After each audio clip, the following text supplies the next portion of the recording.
नमस्कार दोस्तों, स्वागत है आपका अपने सविनय इंडियन ब्रीफ पर। तो आज स्पेशल एडिशन आप देख रहे हैं सविनय और कॉफी के साथ चर्चा। तो आज स्टार्ट करते हैं। आज दोस्तों हम इंडिया के परिप्रेक्ष्य में भी बात करेंगे, आज हम अमेरिका के परिप्रेक्ष्य में भी बात करेंगे, आज मोदी जी की भी बात होगी, आज ट्रंप की भी बात होगी, आज शी जिनपिंग की भी बात होगी, आज चाइना पर भी बात होगी, आज रशिया पर भी बात होगी, आज ईरान पे भी बात होगी और आज इजराइल पे भी बात होगी। यही एक दिन मिलता है दोस्तों संडे हम लोगों को, जिसमें हम लोग कुछ कह पाते हैं। तो स्टार्ट करते हैं अपने भारत से।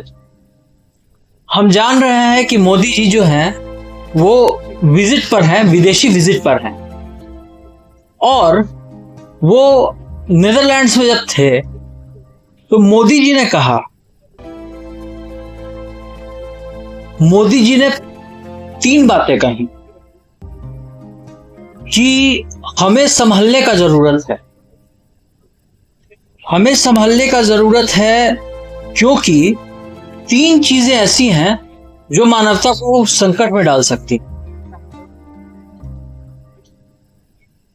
पहला क्या है? पैंडेमिक, हमने कोरोना देखा था। दूसरा क्या है? वाटर में अगर चोकिंग कर दिया जाए या किसी तरह से वाटर मैनेजमेंट नहीं हो पाए। और तीसरा है युद्ध। अब मैं आपको उदाहरण देता चलता हूं। पैंडेमिक, अभी हम लोग कोरोना से उबरे ही नहीं थे, लेकिन अभी WHO ने अप्रूव किया है कि अबोला में अफ्रीका में अबोला वायरस फैल रहा है। तो मोदी जी ने इस पर फोकस किया। फिर वो चोकिंग पॉइंट पर आए। वो चोकिंग पॉइंट पर आए, बोले ऐसा नहीं होना चाहिए कि कोई कंट्री अपना एक अधिकार दिखाए एक मैन मेड स्टेट पर, एक गॉड मैन मेड स्टेट पर। ये पनामा स्टेट नहीं है दोस्तों, जो कि गवर्नमेंट ने बनाया है। ये गॉड मेड स्टेट है, स्टेट ऑफ हॉर्मुज। इसीलिए ईरान इसे ब्लॉक करके नहीं रख सकता है। यह नीतिगत नहीं है। और युद्ध की मैं क्या बात करूं, युद्ध तो आप देख रहे हैं चल ही रहा है रशिया यूक्रेन के बीच में। चाइना ताइवान के बीच में टेंशन बढ़ रहा है। और सबसे बड़ा जो सामने चल रहा है वो है अमेरिका इजराइल वर्सेस ईरान। कतार के रसलफान में मिसाइल्स ने हिट किया है, क्षतिग्रस्त हो चुका है वो। तो मैंने 3 बात बोली जो मोदी जी ने बोला था। एक, हमें बचना है पैंडेमिक से अगर हमें डेवलपमेंट चाहिए तो। दूसरा, वाटर क्राइसिस नहीं होना चाहिए, मतलब ब्लॉकेज नहीं होना चाहिए, ट्रांसपोर्टेशन अच्छे से चलना चाहिए और वाटर मैनेजमेंट होना चाहिए। और तीसरा, युद्ध नहीं होना चाहिए, क्योंकि यही 3 फैक्टर ऐसे हैं जो कि प्रगति में बाधा डालते हैं। अब मोदी जी जब भारत में थे तो उन्होंने अपना 7 स्टेटमेंट दिया था, अपील किया था। अभी हम जानते हैं कि भारत का जो तेल है वो 3% उसमें रेट बढ़ गया है, 3 रुपया बढ़ गया है, ठीक है, जो कि वर्ल्ड में सबसे मिनिमम है। अभी तक हमारी गवर्नमेंट ने उसे थामा हुआ है ताकि वो उससे ऊपर नहीं जाए। ये सबसे मिनिमम है पूरे वर्ल्ड में, जहां पर 45% हाइक हो गया है ऑयल के प्राइस पे, क्रूड ऑयल के प्राइस पे। वहां इंडिया ने मात्र 3 रुपए बढ़ाया। तो मोदी जी ने यह भी कहा कि हमें संभल के खर्च करना पड़ेगा,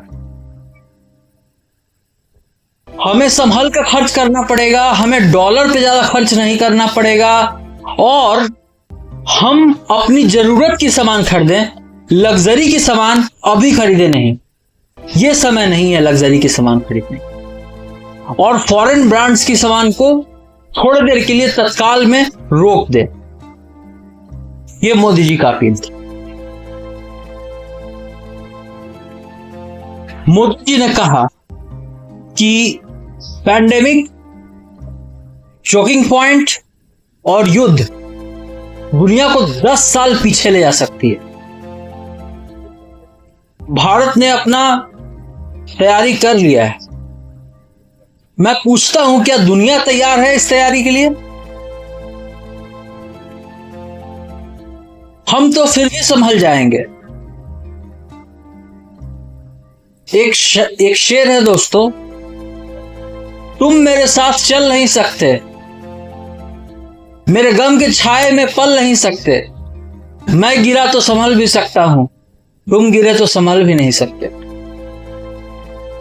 अगर इंडिया है तो संभल भी जाएगा, लेकिन south America, Africa, West Indies जैसे कंट्रीज का, गरीब कंट्रीज का क्या होगा? क्या वो संभल पाएंगे?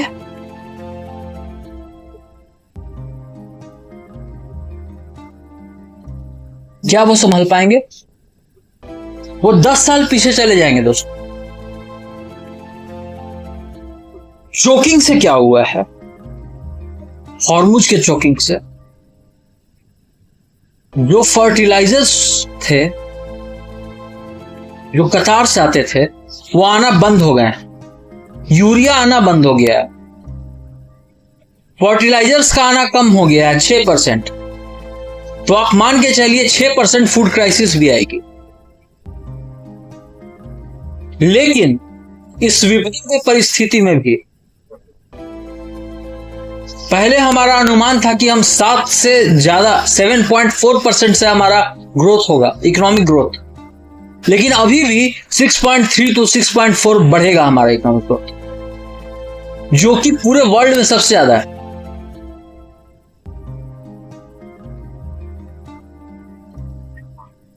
जो कि पूरे वर्ल्ड में सबसे ज्यादा है दोस्तों।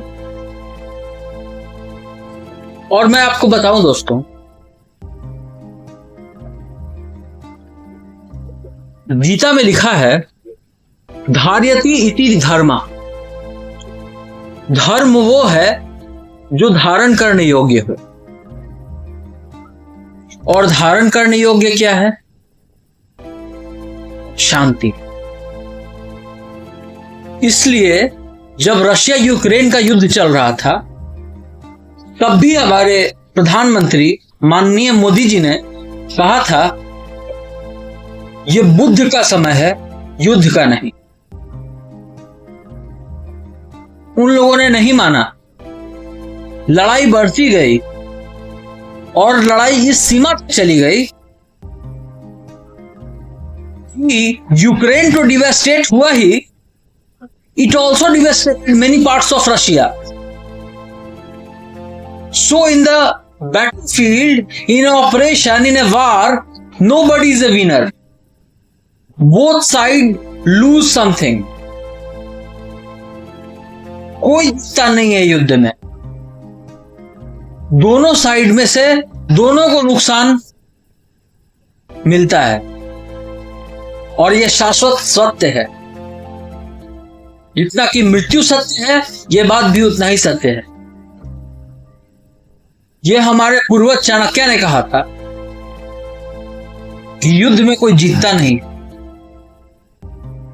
मिलती है तो बस हताशा।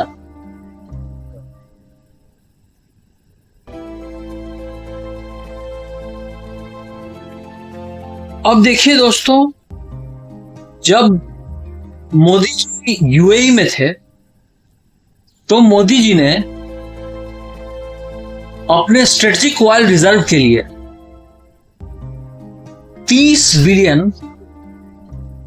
ऑयल रिजर्व का प्रबंधन कर लिया। और स्ट्रेटेजिक रिजर्व हमारे पास 60 दिन का है, और ये भी हमें कंफर्म नहीं है कि उससे ज्यादा का भी हो सकता है। गवर्नमेंट इसे इन चीजों को एक्सपोज नहीं करती है, तो वो हमारे देश को डेवलप करने के लिए लगे हुए हैं। इधर उनका ग्रैंड वेलकम हो रहा था यूएई में। उन्होंने एमबीजेड साहब की काफी बड़ाई की।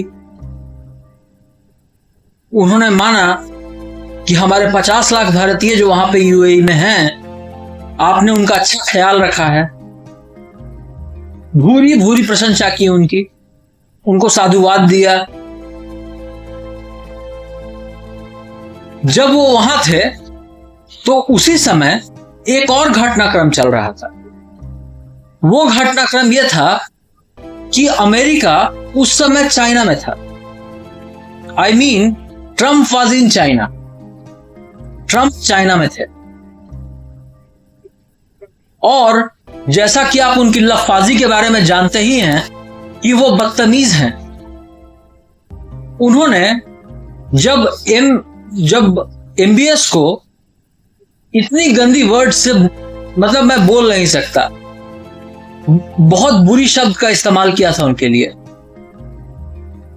कभी उनका ट्रूथ सोशल पे जाकर के, और या फिर किसी वाशिंगटन पोस्ट या न्यूयॉर्क टाइम्स में आप जाके पढ़ लीजिएगा कैसे शब्द का इस्तेमाल किया था। उनकी भाषा शैली कैसी है आपको पता चल जाएगा। सिमिलरली उन्होंने चाइना में भी यही कोशिश की। लौटते समय चाइना में उन्होंने कहा शी जिनपिंग को कि आप तो अनयूजुअल चाइनीज लगते हैं, आप तो चाइनीज लगते ही नहीं हैं। और अमेरिका चाह रहा था कि वो प्रेशर बनाए चाइना पर, और इधर चाइना कि वो चाह रहा था प्रेशर बनाए अमेरिका पर। हुआ ऐसा दोस्तों, जाते समय जब ट्रंप अमेरिका के लिए रवाना हो रहे थे तो चाइना ने उन्हें कुछ गिफ्ट दिया, लेकिन दोनों कंट्रीज के बीच में म्यूचुअल ट्रस्ट नहीं है। अमेरिकन्स ने उसे वहीं पर रद्दी के कचड़े में फेंक दिया और वो चले आए। डील बस हुई वायल पर और बोइंग विमान पर, और डील बनी नहीं। वरना ये भोपू लेके चिल्लाते, ये भोपू लेके चिल्लाते कि ये डील हो गई, ये डील हो गई, ये डील हो गई, जबकि इनके साथ सारे सीईओ गए हुए थे। इवन एलन मस्क भी थे।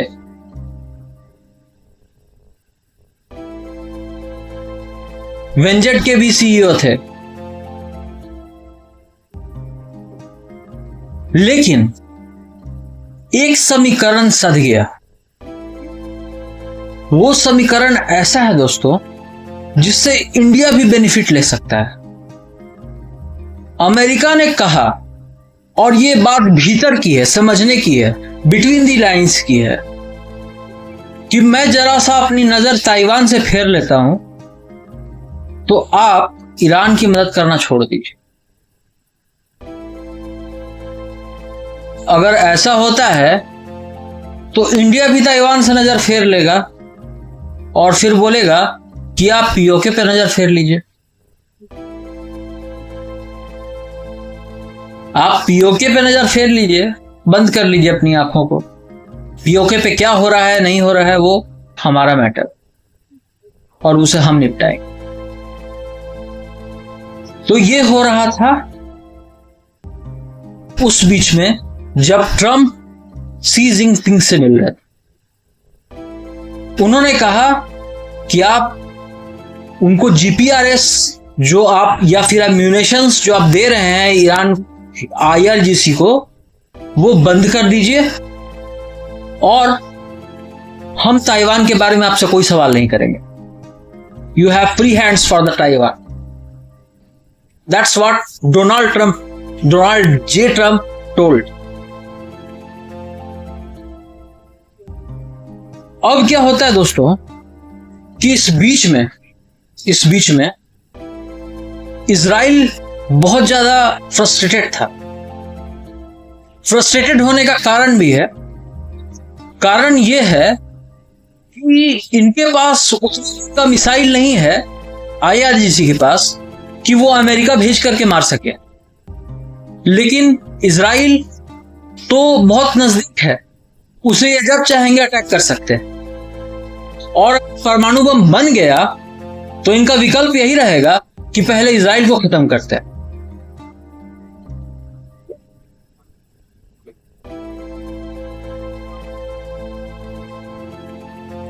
तो इजराइल कट्स जो है उसने कहा है my hand is on the my hand is on the trigger, एक green signal and we are ready to go. और इस बीच में आप देखिए, मैंने आपको इंडिया के बारे में बताया, अमेरिका और चाइना के समीकरण के बारे में बताया, इजराइल पे मैं और विशेष से आऊंगा। उसके पहले हम पाकिस्तान पर चलते हैं। 5 बार प्रपोजल ठुकरा दिया गया पाकिस्तान का अमेरिका से, 5 बार। लेकिन पाकिस्तान है कि मानता ही नहीं, और अमेरिका पाकिस्तान को ही साथ लेके साध रहा है, क्योंकि वो जानता है कि पाकिस्तान उसका पालतू है। पाकिस्तान वही करेगा जो अमेरिका चाहेगा। और अगर आप देखें तो बहुत ज्यादा संभावना है कि ट्यूसडे को ट्रंप अटैक करेगा ईरान के ऊपर।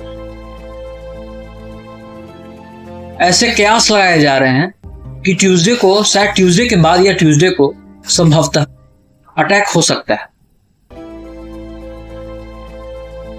मोहसिन नकवी जो आसिफ मुनीर के साले हैं, जो पिछले बार भी प्रपोजल के लिए ईरान गए थे, वो फिर चुपके से ईरान गए और ईरान जाकर के बोलते हैं कि ये साले काफिर के बच्चे हैं, तुम प्रपोजल खेलो, टाइम बाई करो, और हम इनको समझते हैं, हमको कुछ पैसा दे देना। वो ईरान से कहते हैं। और जब अमेरिका आते हैं तो अमेरिका से कहते हैं, सर हाथ जोड़ते हैं ऐसे करके, हम तो आपके पालतू हैं, हमने तो अहमद अल जबेरी की गर्दन आपसे बेची थी, हमने ओसामा बिन लादेन की गर्दन आपसे बेची थी, हम ईरान का भी गर्दन आपसे बेच देंगे।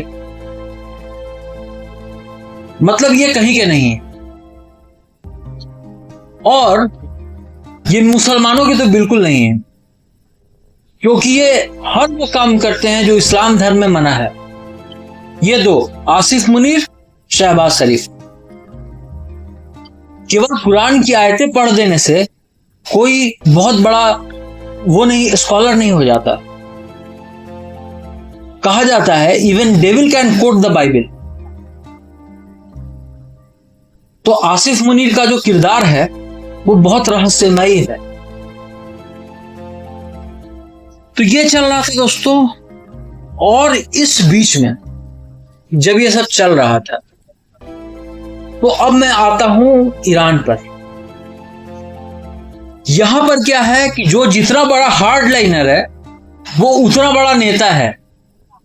आप जितने बड़े हार्ड लाइनर बनिएगा आप नेता होइएगा। इसीलिए गलीबाफ ने कहा कि हम नहीं हटेंगे हॉर्मुज से, हॉर्मुज हमारा है। अगराची को अपने पोजीशन रहने के लिए कहा और बोला आई विल डिक्टेट। तो कट्टरपंथी लोग, हार्ड लाइनर जितने आप होइएगा वहां पर ईरान में, आप वहां पे उतने अच्छे माने जाते हैं। और अब तो सॉफ्ट लाइनर्स की भी जबान बदल गई है। पेजेश्कियान ने कहा, मसूद पेजेश्कियान ने, कि अब जो मस्जिदें हैं उनमें और भी टाइप की चीजें होंगी। मस्जिद तो नमाज की जगह है, एक पाक जगह है, खुदा का घर है, उसमें और एक्टिविटीज होंगी। और जानते हैं, सोशल मीडिया को आप देखिए, ये फुटेज जो उपलब्ध है आपको ट्विटर पर, सोशल मीडिया पर, वहां पर मस्जिदों में गन चलाने की ट्रेनिंग दी जा रही है। गन चलाने की ट्रेनिंग दी जा रही है वहां पे मस्जिदों में। तो ये मायने था पेजेशकियान का कि मस्जिदों में भी और कुछ होगा।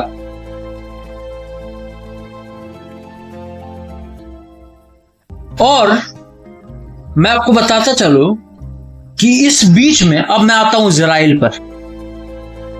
इस बीच में इजराइल के आर्म्स फैक्ट्री में एक बहुत भयानक एक्सप्लोजन हुआ है, बहुत भयानक एक्सप्लोजन। इजराइल कह रहा है कि यह टेस्टिंग था और यह रात में हुआ है, यह रात में हुआ है।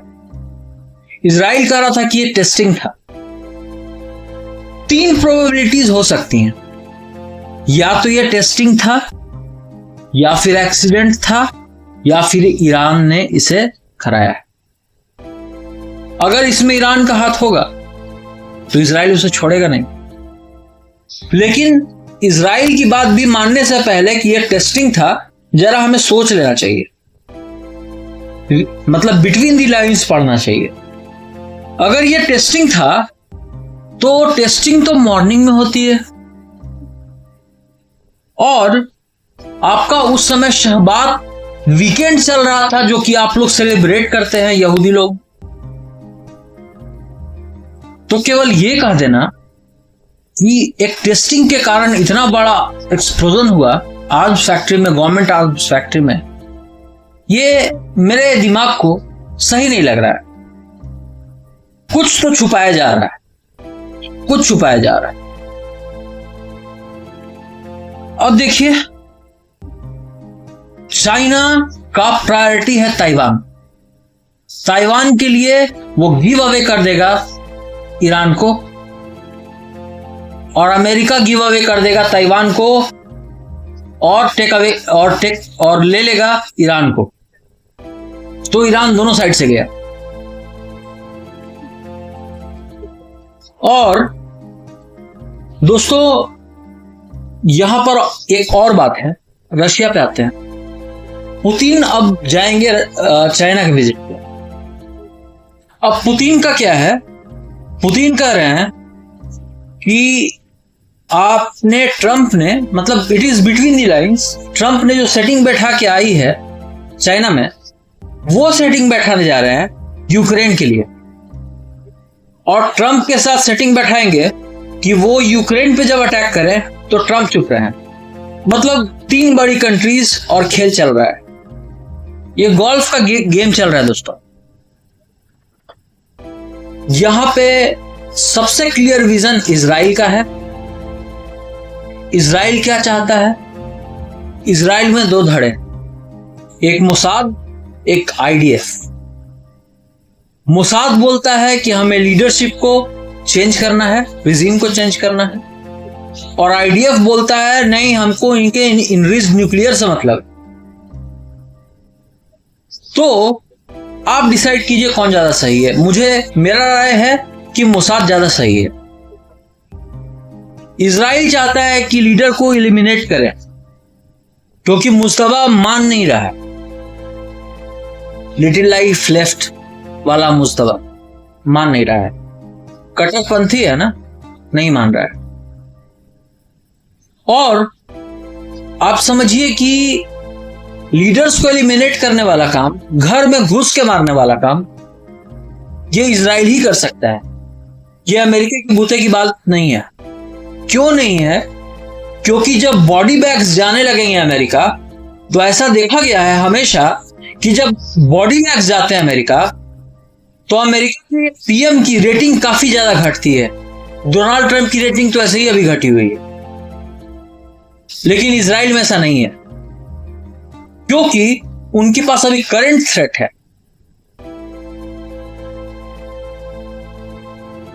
तो इस उहापोह में दुनिया चल रही है। उम्मीद है कि युद्ध नजदीक है और मैंने पूरे वीकेंड की एक समरी आपके सामने पेश करने की कोशिश की। आपके साथ मैंने अपना कॉफी शेयर किया और आज का दिन जो होता है थोड़ा हम लोगों के लिए रिलैक्स का दिन होता है। तो दोस्तों, यहां पे मैं अपनी वाणी को विराम देता हूं। अपेक्षा करता हूं कि आप मेरे चैनल को लाइक, शेयर और सब्सक्राइब कीजिएगा। दुर्गा माता की जय। जय हिंद, वंदे मातरम। आप देख रहे थे सविनय इंडियन ब्रीफ।